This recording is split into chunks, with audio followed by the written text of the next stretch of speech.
So here's a fun little story for some newbies out there and for some veterans. So I was at a doctor's office, and it was pretty busy. And then this God highlighted this nurse to me, and eventually, like an hour goes by. You know how those are.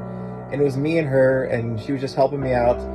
And what do you know? The Lord said, "Bread and butter" to me. That's right, bread and butter, like that you eat. Yeah, that's the one. But anyways, I finally was like, this is kind of random. Does this mean anything to you?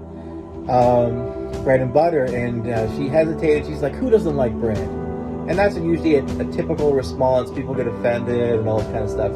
Truth is offensive. That's all prophetic or a word of knowledge is.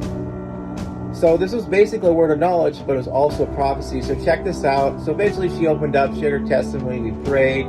She had gone through a very tough time, and it was the Lord saying He cared about her.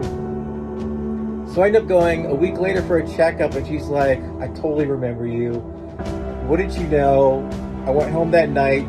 We had spaghetti for dinner, and guess what? Bread and butter.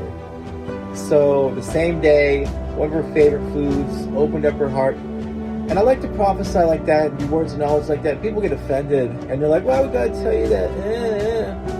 I'll tell you why. Because why does God know all the number of hairs on your head? You know, that's in the Old Testament.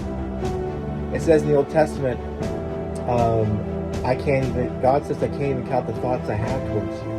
That's how much He's thinking about you. I'm pretty sure that crosses His mind. You know what I'm saying? If the hair's on your head, that's irrelevant. That means nothing. Pointless.